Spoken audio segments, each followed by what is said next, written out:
Good evening, and welcome to the J for J Education Equity or Else National Virtual Town Hall, Grassroots Voices for the Future of Public Education. My name is Anika Whitfield, and I'm one of the organizers of Grassroots Arkansas and a part of the Journey for Justice Alliance family. Tonight is an opportunity for us all to reimagine education post-COVID. J for J is an alliance of over 30 Black and Brown grassroots organizations across this land called America, along with our sisters and our brothers in Puerto Rico. We are education justice voters. We use organizing as our methodology to build and maintain this movement for justice and equity. We believe that the primary issue of public education in America is the unwillingness to provide equity for Black, Brown, Indigenous, and low-income children. We are clear that the notion of school choice is a scam. There is no choice without stability. In this moment, where centuries of inequities have been exposed through COVID-19, there is a heightened demand for racial justice, and we must all step up. We must imagine together in order to win education, justice, and equity for our families and for our community. Later in our town hall, you will be able to complete a survey that we have prepared to reflect our demands for justice. We also invite you to subscribe to our J for J Alliance YouTube channel as well. In the tradition of our parents and our grandparents, we will begin this journey tonight in song. Victory Jackson of Righteous Poets from Little Rock, Arkansas, will lead us in the Black National Anthem, Lift Every Voice and Sing. We welcome you, Victory. Thank you. Lift every voice and sing till earth and heaven ring, ring with the harmonies of liberty. Let our rejoicings rise high as the listening skies. Let it resound loud as the rolling sea. Sing a song full of the faith that the dark past has taught us. Sing a song full of the hope that the present has brought us. Facing the rising sun of our new day begun. Let us march on till victory is won. Thank you. Yes, yes, yes. Let us march on till victory is won. How appropriate to have Victory singing victory. Thank you so very much. And I hope that some of you were moved as I was out of my seat to standing up. In the tradition of the South, whenever we sing that song, we are not allowed to sit down. So I stood up to join you, sister. Thank you so very much. Coming up next to the mic is our brother, G2 Brown. He's the National Director of J for J Alliance, who will help ground us for our journey forward together tonight. Brother G2. Thank you, Anika, and thank you so much, Victory. Thank you so much. That was beautiful. And thank everyone for joining us tonight. My charge is to help set the tone for our town hall tonight. And so just a few words. An organizing quote from the Black Power movement says, "We must be bold and daring, push possibilities to the limit, for our only limitations are the ones we accept." I believe that we are in a moment where this quote should be our imminent light that guides us through from the darkness of inequity. We know that COVID-19 pandemic is not the cause of, but the revealer of deep-seated inequity in every quality of life institution that most Americans take for granted.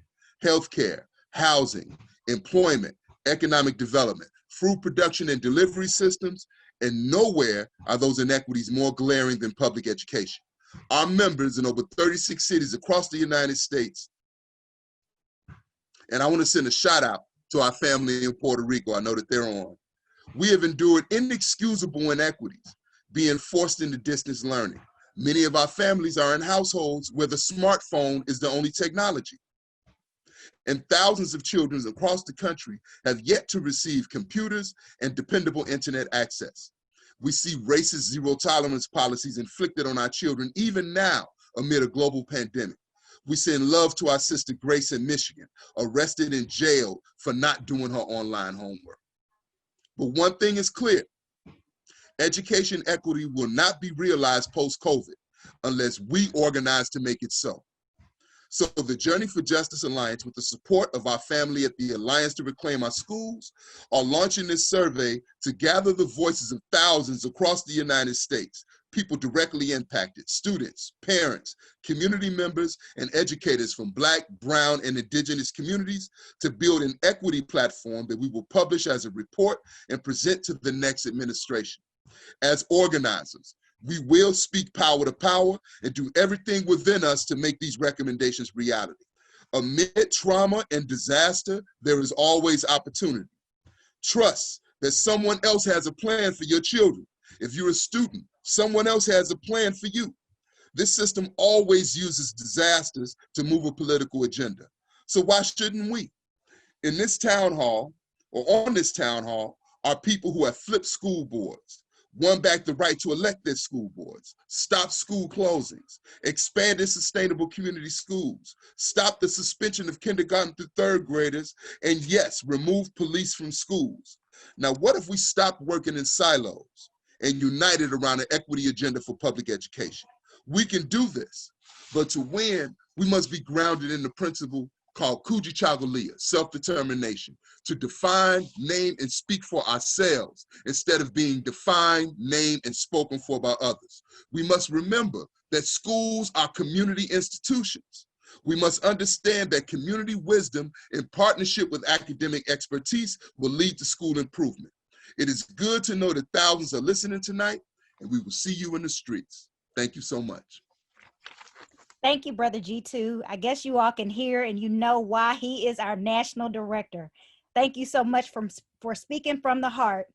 We are so happy that our sisters and brothers from Puerto Rico are joining us tonight. And we hope that if you are watching us right now, that you are sharing, that you are liking whatever social media platform you're on. Make sure you share and like it with other social media platforms, because we want to make sure that everybody in this nation, and even, yes, our outside of this nation, globally, we would like for everyone to join us, because education justice is relevant wherever we are. So coming up next to the mic is our beautiful sister, our powerful sister, Zakia Ansari, who has a very special introduction. You won't want to miss this one. Hey, everybody. I hope everyone is well and staying well. Thank you, Anika, Brother G2. So my name is Zakia Ansari. I'm the Advocacy Director for a statewide alliance in New York called the Alliance for Quality Education. I'm a mom of 8, a grandmother of 4, and a co-initiator of the Journey for Justice along with my brother G2 Brown. The great American activist James Boggs says, I have this in my signature on my email, that we must believe that we can do what has not been done. And the person I'm about to introduce, I'm sure many times was told, like, brother, I don't think you're just going to do it. Stick to doing what you're doing, which is an amazing principle at a school in the Bronx called Casa Middle School, Cornerstone Academy for Social Action. And we've had tons of actions over the years around Black Lives Matter in education, School Week. He opens his doors and allowed us and welcomed us in to activate, organize, and work with his young people as well as the parents in his school. And so what an amazing and proud moment for me as someone who knew and continues to know Jamal Bowman as a principal, but who took this leap into becoming into politics. And I don't expect him to be a politician. I expect him to continue to be the same person he has always been, which is fighting for the rights of our children, and all children, and centering Black and Brown communities. So without further ado, I would like to introduce the Democratic nominee for the 16th Congressional District, Jamal? The one and only, y'all better be ready, because he's bringing a whole lot of heat and racial justice and justice to the Capitol, to DC, Jamal Bowman. Give it up. Woo! Peace and love, family. Peace and love to Journey for Justice. Peace and love to you, Zakia.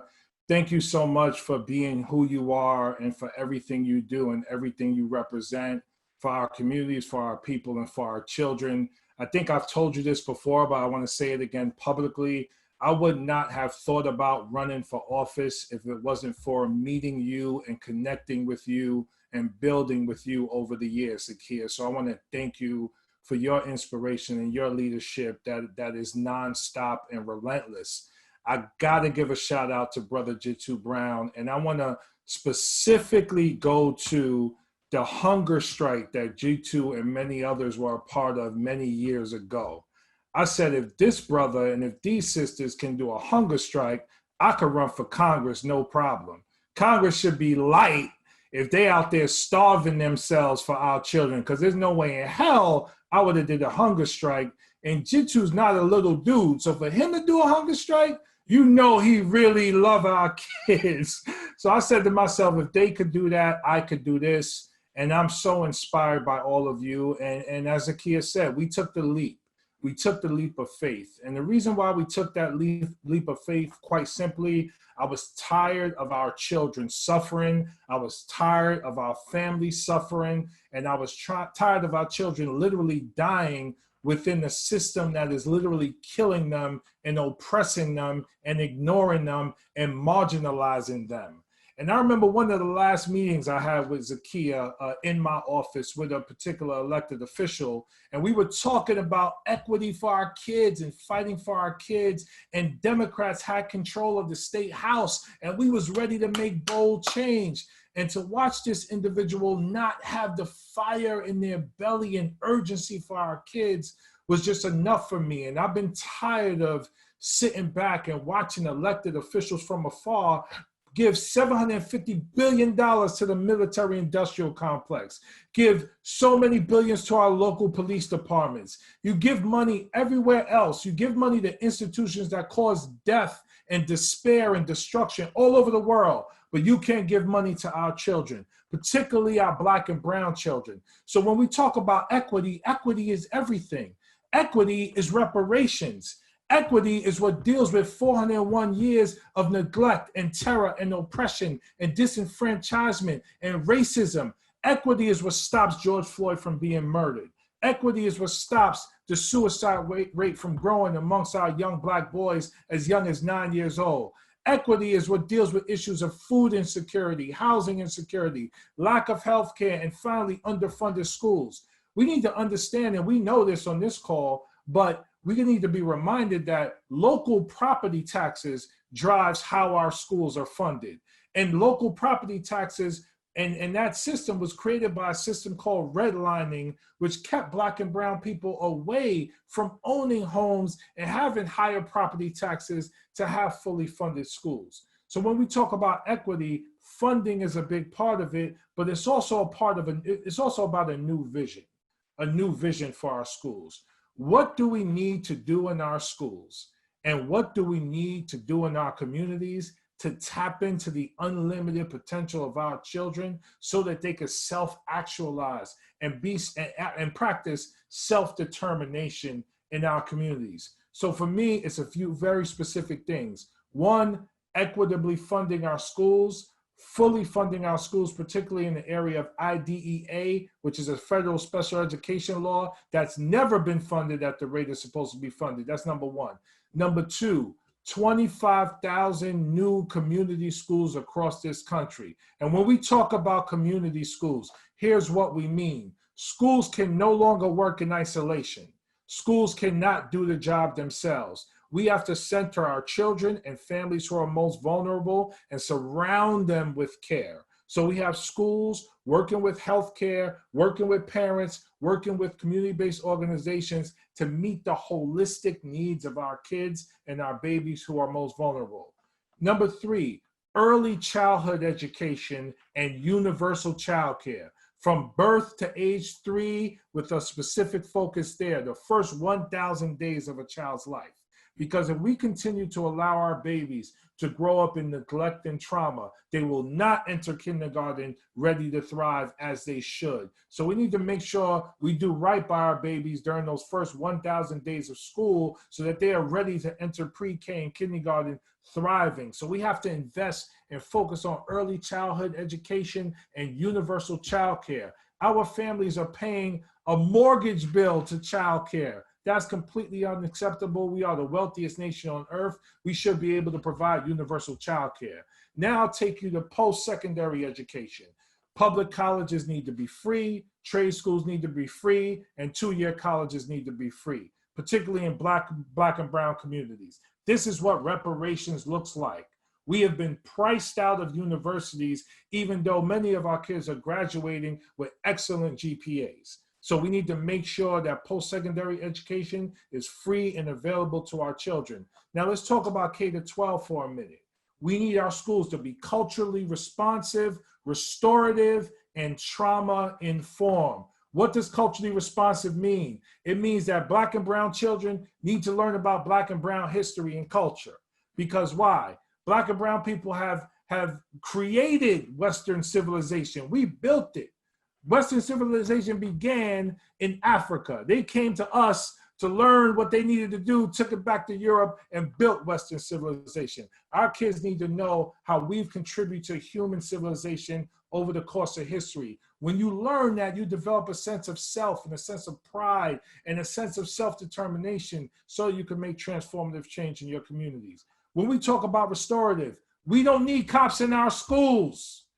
We need school counselors. We need social workers. We need sports programs. We need music programs. We need project-based learning. We need computer science labs. We need horticulture classes. We need a holistic education rooted in the multiple intelligences. Our kids will find their pathway and then they will thrive. It's not about more cops. It's about more resources. The same resources we give our kids in Scarsdale, we need it in the Bronx, we need it in Yonkers, we need it in New Rochelle, we need it in Mount Vernon, we need it in Watts, we need it in South Side of Chicago, we need it everywhere across this country. Get the cops out and bring in the resources. And finally, when we talk about trauma-informed care, we're talking about teachers who come with empathy and compassion first, who understand the history of this country as an oppressive country, as a country that's still dealing with the disease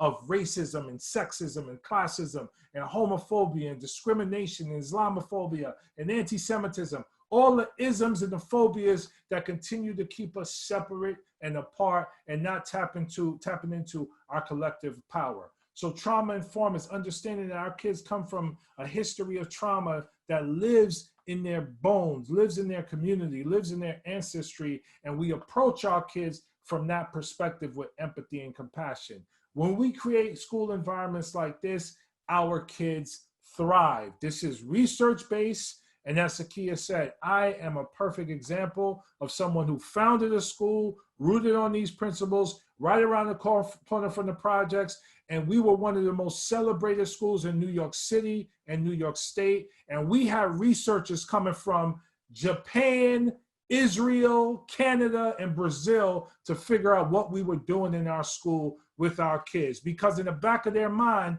they didn't believe that Black and brown kids could accomplish what we were accomplishing, and we were proving them wrong. So it's not an issue of what our kids can and can't do. Our kids can do anything.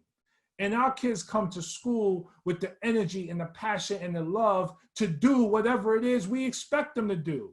but it's our elected officials in our system that has neglected them of resources and beaten them down to make them believe they're not worthy of what we demand of them.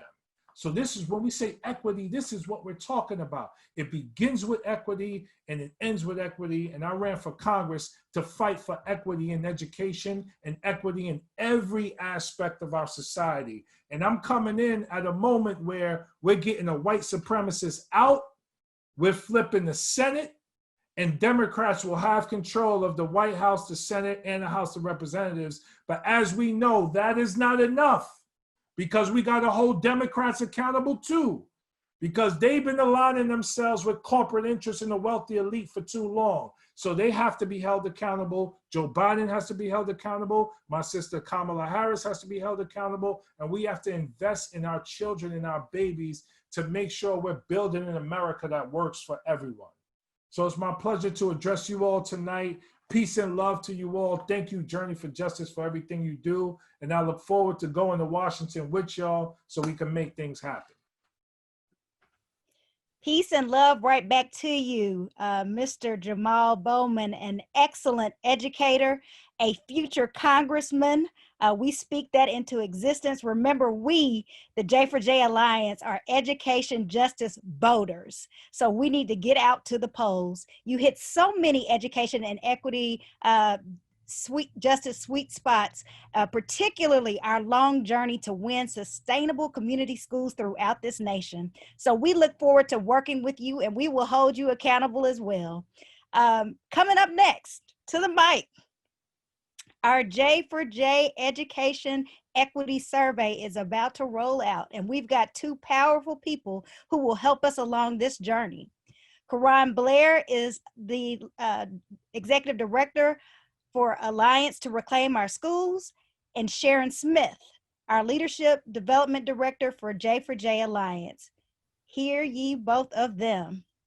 Thank you for joining this town hall. And I just want to also make a note, please don't forget to share through your social media channels. My name is Sharon Smith. I served in New Jersey. I served Journey for Justice Alliance as the Leadership Development Coordinator. And I'm here tonight along with Karan to go over our Equity or Else Grassroots Voices for Future Public Education Survey. So let's begin.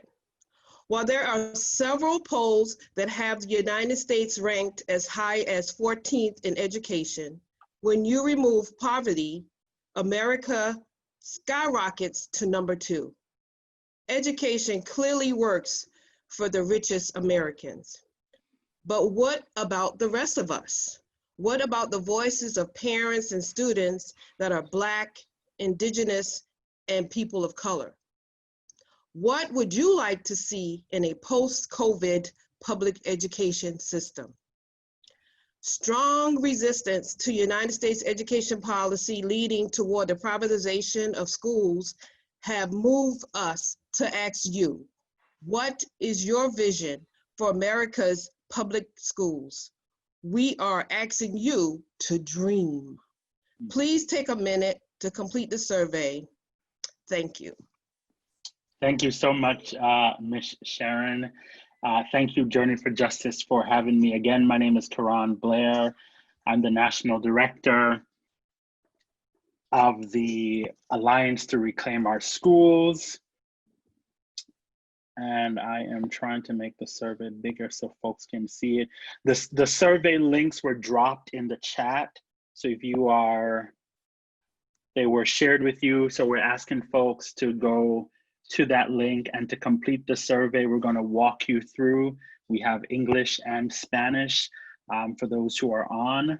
This is so critical because, again, as both G2 and Brother Bowman suggested, we're not just completing a survey, we are engaging parents, we're engaging Black folks, brown folks, we are engaging community members as a way to continue to build our movement to make our demands. And we want those demands to be rooted in the vision of everyday people like you and I.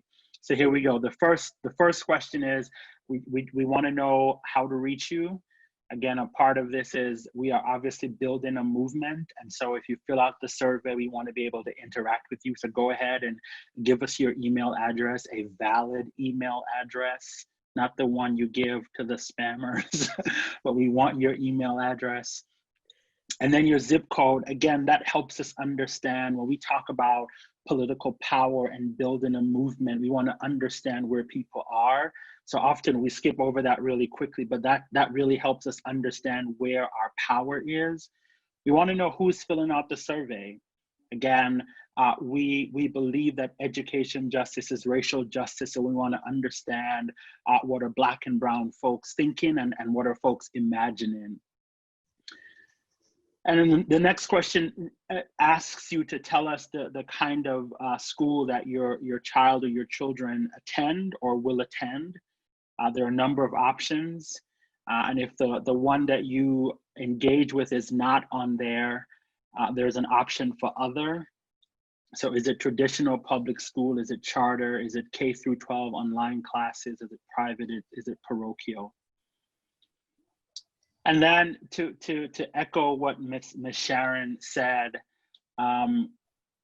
we want you to dream a little bit. So when public education returns, and we say when because while many places are doing online learning or a hybrid, we understand that for the emotional needs of our young people, for the educational needs of our young people and our communities, we want to see a world where we are back in school. So when that happens post-COVID, what do you want to see?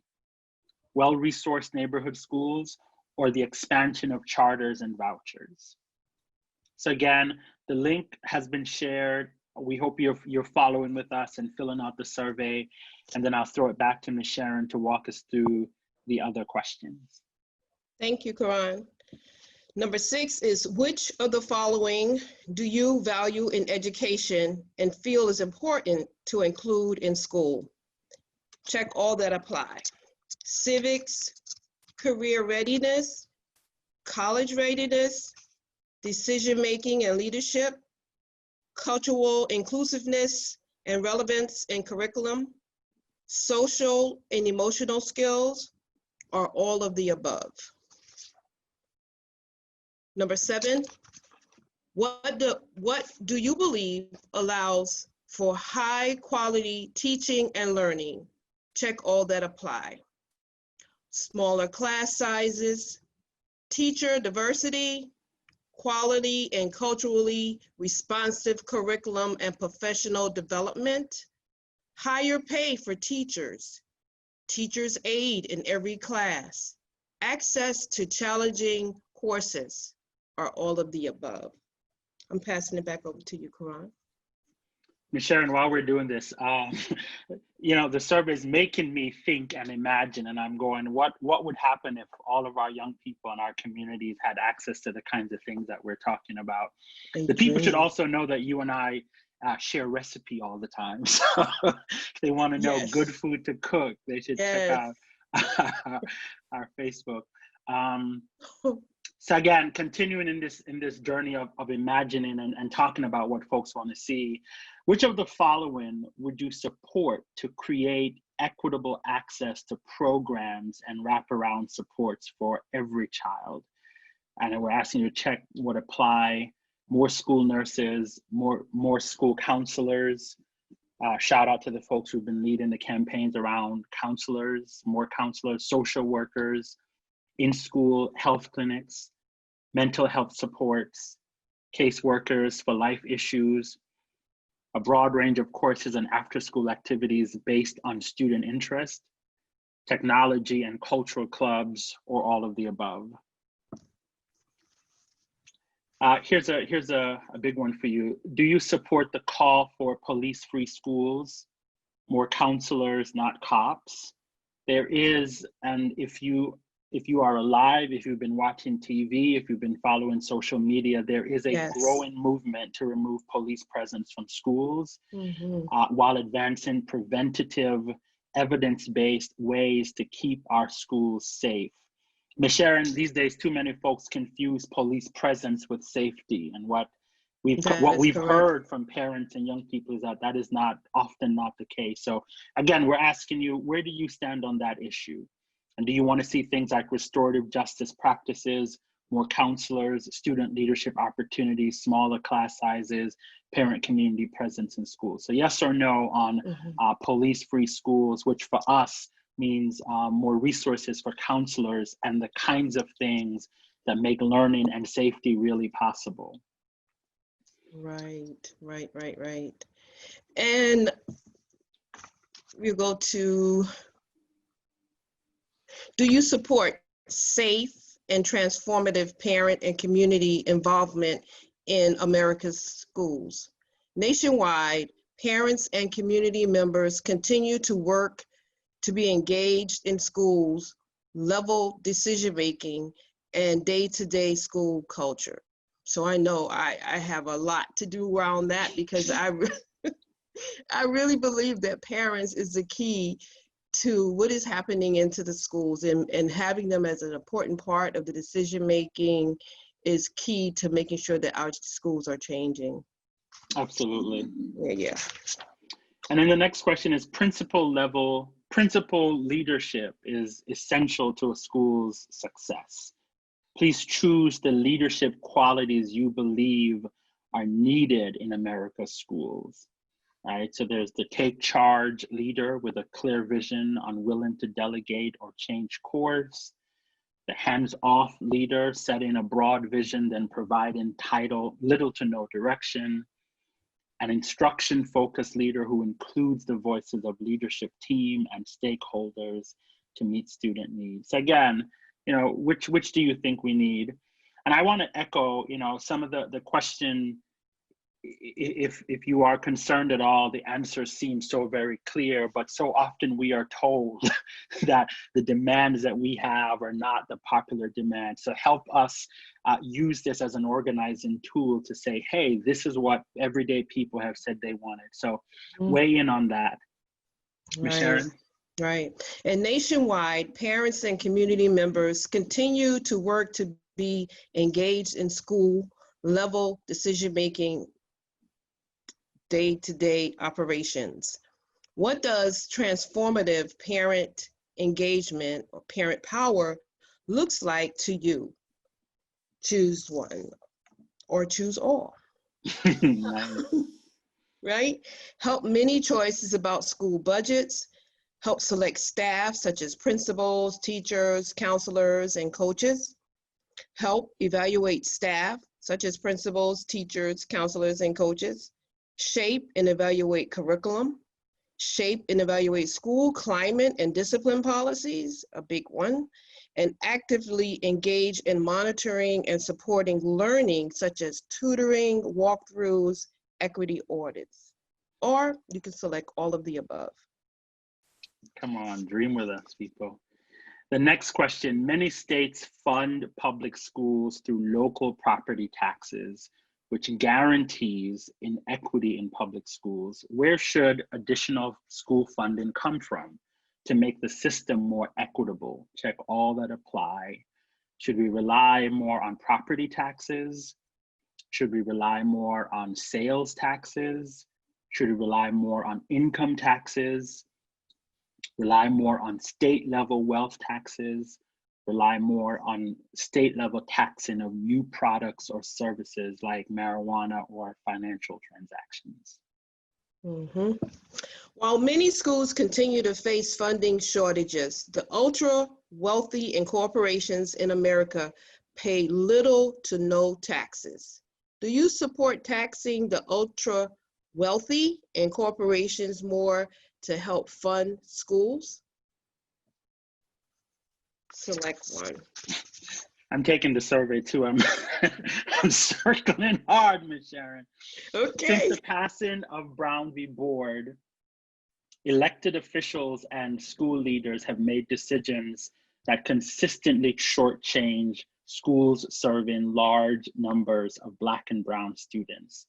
Do you support, and then we're checking all that apply, more money to students with disabilities, more money to students living in poverty, more money to schools with large numbers of struggling students, more money to schools, more money for schools with large English learning populations, more money for schools with large homeless and foster care populations, more money to schools to recruit diverse teachers? Or do you support all of the above? Mm-hmm. And lastly, in the upcoming presidential election, how will the candidates' education platform impact how you vote in November and beyond? And you can rank your vote there, whether it's not at all, as a low priority issue, somewhat, a great deal, or as my top issue. Nice. And then again, thinking about how we use what it is we're doing here as a way to organize and build power, which of the following would you like to see happen in the first 100 days of the next administration? Banning testing, appointing a Secretary of Education with teaching experience, hello. Extending student loan repayment, hello. Stop funding to fraudulent charter schools.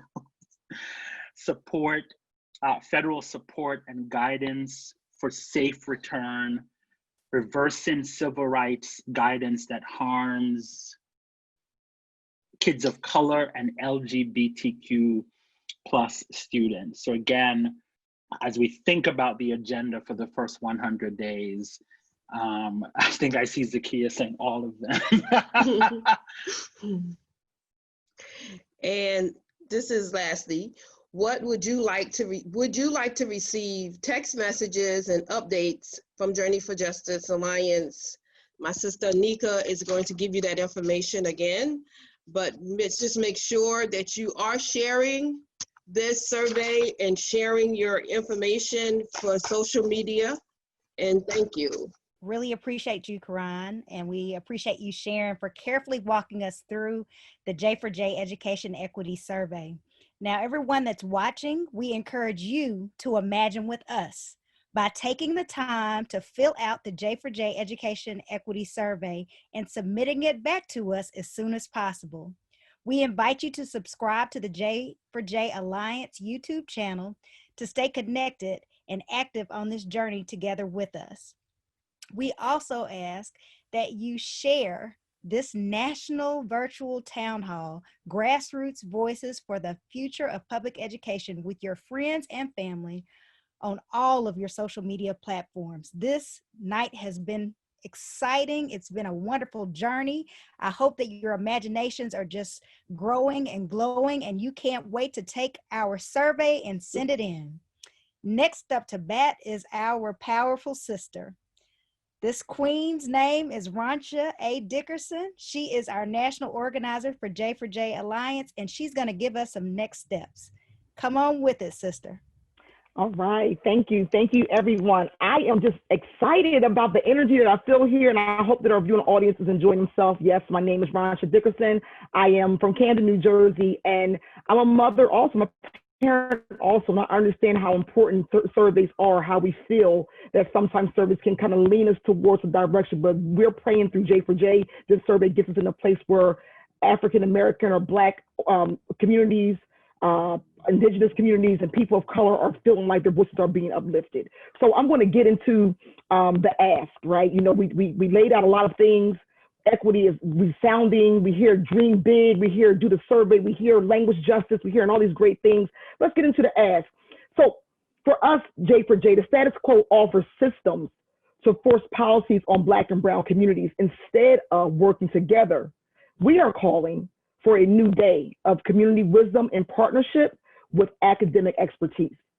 So as education voters, and if elected, these are our asks to the Biden administration moving forward. Number one, and I think it's going to be put up on screen for you, we want you to form an equity advisory committee of grassroots leaders from the United States of America in education, housing, healthcare, economic development, and youth investment. Number two, place 2 members of the J4J leadership on the education transition team.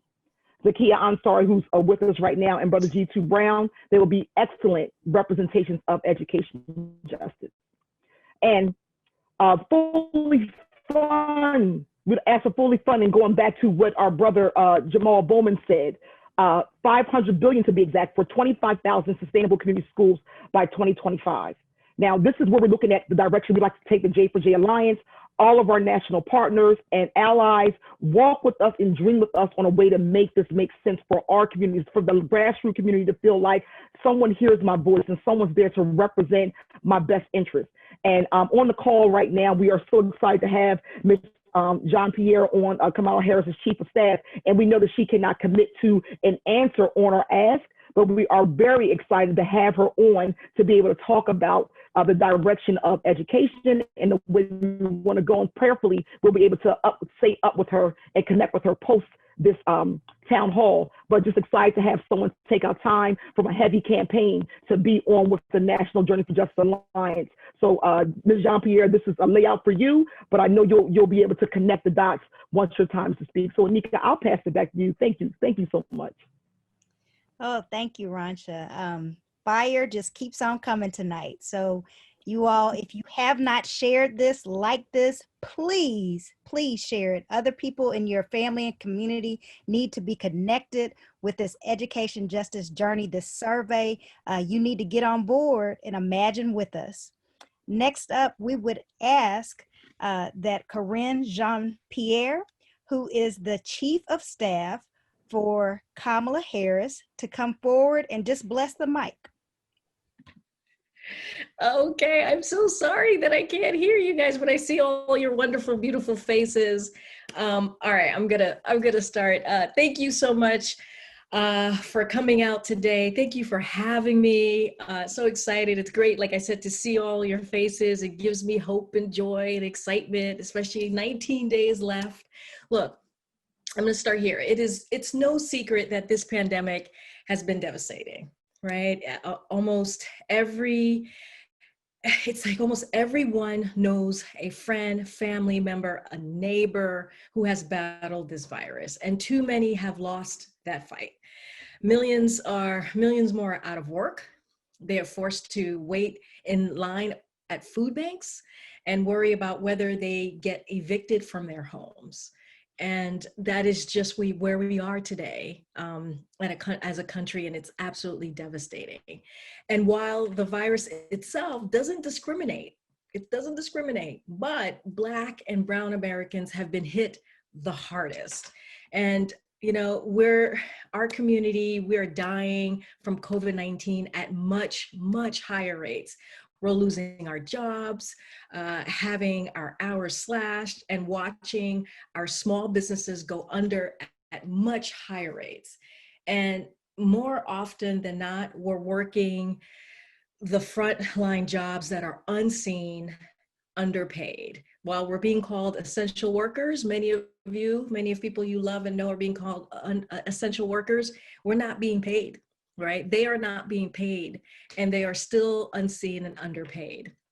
So on top of all of that, we are now also confronting the pain and the trauma that systemic racism has brought on our communities after the brutal murders of Breonna Taylor, George Floyd, Jacob Blake, and so many countless others, so many others that it just breaks my heart. And I know many of you feel the same way.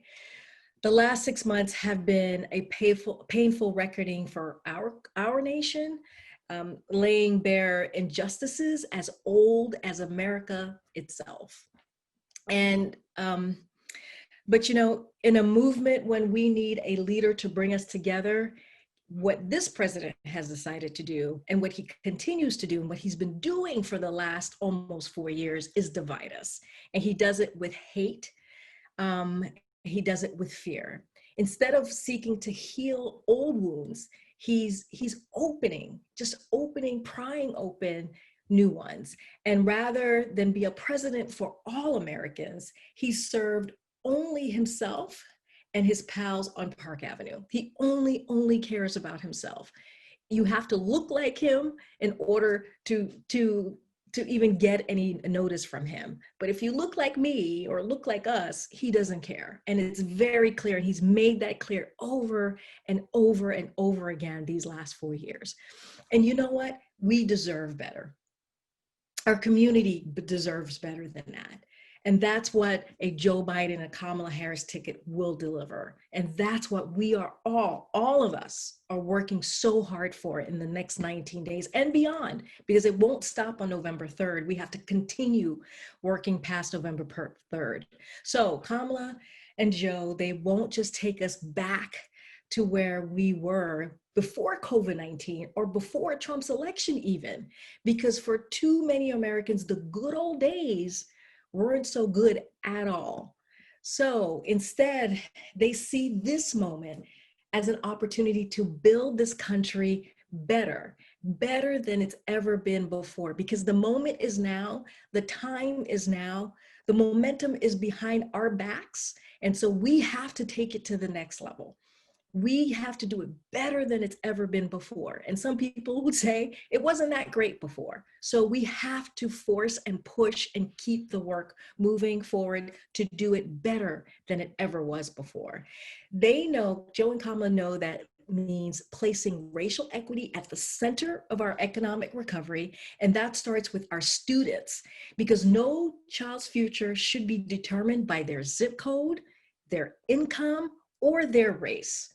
That needs to stop, and that will stop. And we will start the work on getting there.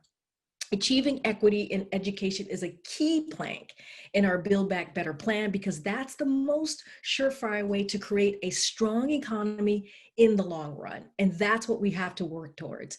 Their plan will invest in our children from birth to high school and beyond, making sure every single one of our kids has a shot to succeed. Pre-K shouldn't be reserved for those who can pay, right? That's why Joe and Kamala will make it universal, which will do two things, expand access to early childhood education and help out working parents. Right now, I have a 6-year-old. And we are lucky enough to give her the resources that she needs while we're in this virtual reality. That's just where we are as a family. I have friends and I know people who have to go to work right now in this COVID-19 pandemic, as you all know, and they have to bring their kids with them. And a lot of their kids are learning in the car because they don't have the resources to be, or they can't even stay at home. And so this is where we are as a country, and we shouldn't be. This should not happen. And this is happening every day. So they're also close the gap between rich and poor public school districts by tripling funding for tier 1 schools. And they'll recruit and reward our brilliant educators, especially teachers of color, by boosting pay and help pay off student loans, which is so critical and important, as you all know, as you're trying to get the education that you need to get that job and you still have the loans. And that happens over and over and over again. I know this last issue is close to Kamala's heart, as she talks often about the impact that her Black first grade teacher had on her. And study after study shows that Black and brown kids are more likely to stay in school if they've seen someone who looks like them lead their classroom. And that's so incredibly critical. I wish I had that when I was growing up. Joe and Kamala will also fight to make higher education more equitable and accessible. This means directly investing $70 billion into HBCUs. It means forgiving student loans for HBCU graduates earning less than $125,000 a year. And it means doubling the maximum Pell Grant and opening the door to these grants for more low-income and middle-class families. Education is a strong starting point for achieving equity. But Joe and Kamala, they won't stop there. Racial justice is integrated into every plank of their sweeping economic recovery plan. And let me just say that again, racial equity is integrated, racial justice is integrated into every plank of their sweeping economic recovery. That's what makes Build Back Better, I think, so critical, because everyone has to move up. Everyone, and we have to do it together. By boosting Black home ownership, expanding affordable housing, and investing $150 billion to help Black and Brown Americans start their own businesses, will create a stronger and more inclusive middle class.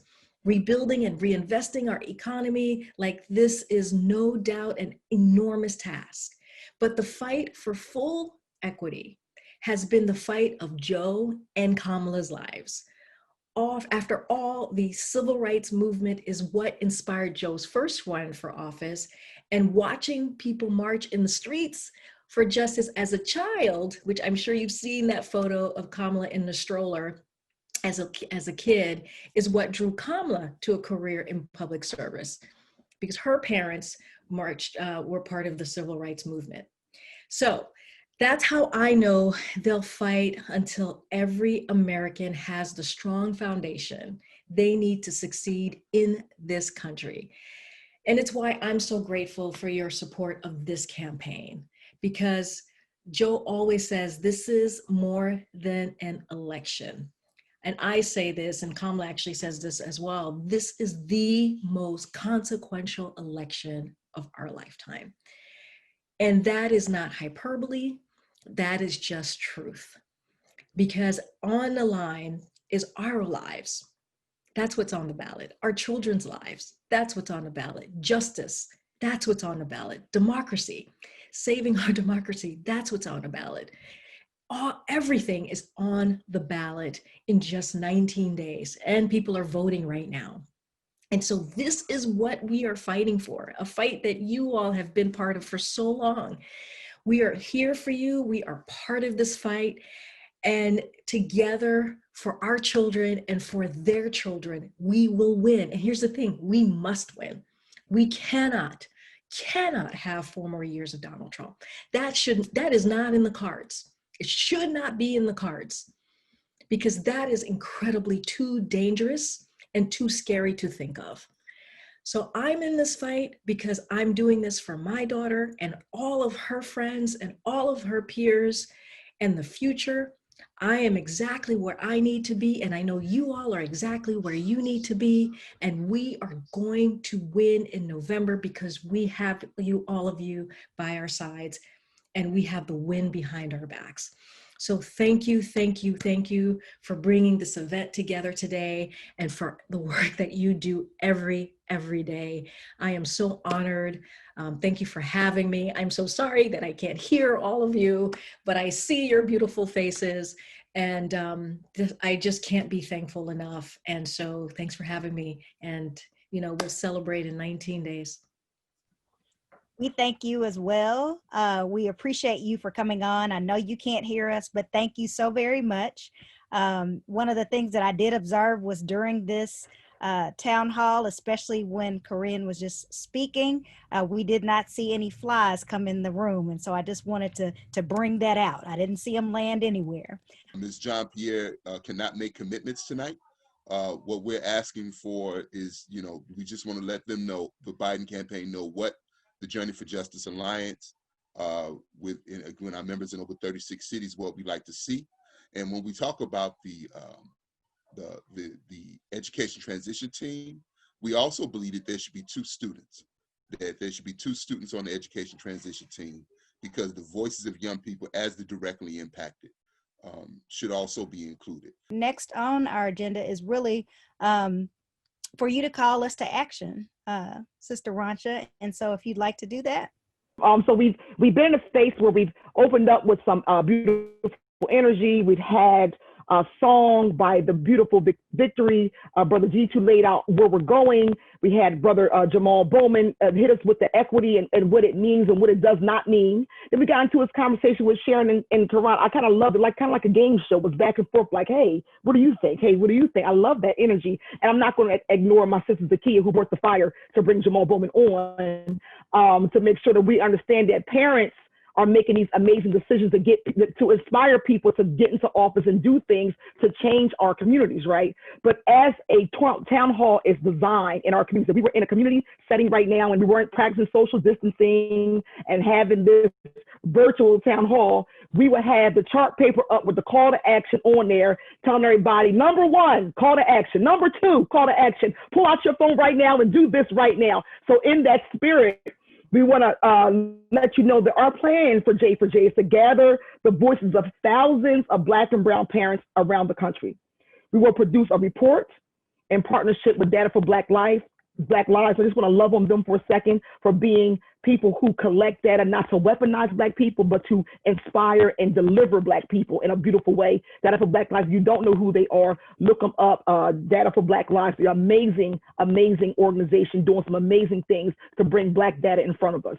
And with that partnership, we'll produce a report with a full list of recommendations for the new administration. We are also prepared to organize and mobilize, because you know this is a call to action, both locally and also to Washington, D.C., to release a vision for equity in public education. And this is how you can help, right? All of you listening right now, all you can hear our voices and tuned in, and thank you all. We are so grateful and gracious, and it gives our hearts such joy that you tuned in tonight. This is where you can help. Number 1, call to action. Join the Journey for Justice text brigade and share the survey with as many Black, Indigenous people of color, parents, and students as you can. I think it's going to come up on the screen so you can see the call to action. The second thing we ask you to do is organize your own local virtual town hall. Have your own town hall just like this in your community. Pull your people together and have this conversation. And you can partner with us, J4J, where the survey can be shared with people in your city. So now it's going to a local level. If you're interested in organizing that local town hall, email us at info@j4jalliance.com. We are here to help and support you organize that virtual town hall. And lastly, share the survey throughout Black, Indigenous, and communities of color. The voices of parents and students matter and are important. Help us collect data that is not weaponized against us, but affirms and empower us. It's very important that in this moment, we don't have an outlier type of survey where it's like, oh, we got a couple of parents and now we're skewing that data. Y'all know what I'm talking about out there. It happens. However, J4J wants to be authentic and building this narrative that supports the voices of the people who are not asked enough. How do you see public education? Let's dream with you bigger. What is your dream, school? What's your dream? We want to make sure we bring that to fruition.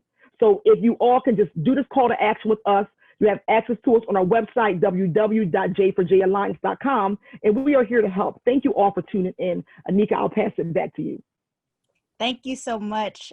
Thank you for that call to action. And I hope that if you didn't get all of the calls, that you will go back, you will watch again and make sure that you participate in this call to action. We have to move forward together. I want to just share something very quickly with you that's on my heart. A few years ago, there was a song that came to my heart that a parent actually put a tune to, and we sing it often, and it says that freedom ain't free. If you want freedom for our children, you've got to fight for public schools. Freedom ain't free. It says equity ain't free. It says justice ain't free, with those same lines. But here's the next line. If you want freedom, equity, or justice for our parents, you got to fight for 15 and a union. So we are very clear in Journey for Justice Alliance that this is a quality of life issue. And we have a moment in time where we can shift the narrative. And so we're calling you to action. I just want to remind folks that are familiar with Journey for Justice and the work we did with the Alliance to Reclaim Our Schools. Last year, we were able to get full funding for Title I and IDEA, made Frontline and Center, and it became a part of of several presidential campaigns, including President Biden, Vice President Biden. We were able to hold a national town hall, a presidential forum, December 14th in Pittsburgh, that was aired on MSNBC.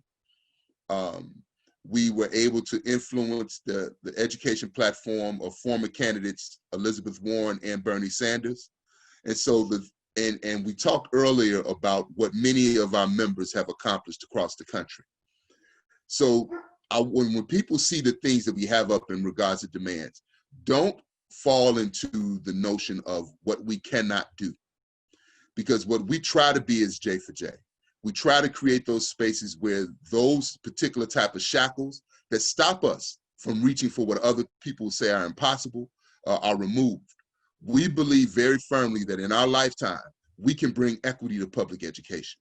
In Chicago, where they've closed over 160 schools, we have actually been able to stop school closings and win over $50 million for 22 sustainable community schools. There's nothing we can't do if we organize. I just wanted to share that I know that in this moment of pandemic and everything that's happening, there's these moments of feeling hopeless, but I also want to acknowledge that in this moment, J for J is about bringing opportunities. And even though all that is going to be experienced that are going to, that we all experience nationally, that this is an opportunity. I've never in my life seen so much conversation about public education ever, about equity, about the things that many of our organizations have been fighting for decades, as I have over the last few months. So that means there's opportunity to really transform what public education looks like. And so I want us to stay like committed, stay focused. And I think that's a lot of what J for J is trying to do, like keep us on a path to equity, to a liberating education, and to an education that is going to be one that every child deserves, especially Black and Brown children as well. Now coming to the mic to close us out, to send us home, to take us on a journey so that we can continue this journey until we win together. None other than our big brother, G2 Brown. We want to say thank you to Corinne Jean-Pierre, to Jamal Bowman, and everyone that took the time to be on here with us tonight. I want to be very clear, Journey for Justice Alliance, as a C3 organization, we are education justice voters. We cannot endorse an individual candidate, but what we can do is bring our agenda to those that seek public office. So tonight, we are looking to launch this process, and then post November 3rd, we will bring our demands and the results of our survey to those that hold that public office. It is very important, as many people have said here tonight, that we make sure that people will do what we let them do. And so we must understand that if we want equity in public education, that we have to organize to win it. Remember that COVID has exposed the fact that what they think about our children is arresting our children for not doing their online homework. What this system thinks about our children is not providing the technology and the internet access that our children need. What they think about our people, what this system thinks about our people, are closing hospitals in the middle of a pandemic. People having to hit the streets because of the violent murder of Breonna Taylor or George Floyd. So we have to remember that it's not about what people say, it's about what they do. And we see that our need is to build self-determination in our communities. And the only way we achieve that is through the artistic science of community organizing. So we want to thank all of you. Stay tuned, stay with us. Those of you that signed up for the J for J Text Brigade will be receiving texts. Share the survey with all the people you know, ask them to fill it out. You'll see social media actions that we'll be doing just to keep the word out there. And then we will let you know when the report is complete. Thank you so much. We appreciate you. Thank you for our mistress of ceremonies, our virtual DJ for the night, our sister Dr. Anika Whitfield from Little Grassroots, Arkansas. Thank you to Karan Blair from the Alliance to Reclaim Our Schools. We appreciate you so much. And to everyone else, stay safe and stay strong. Peace.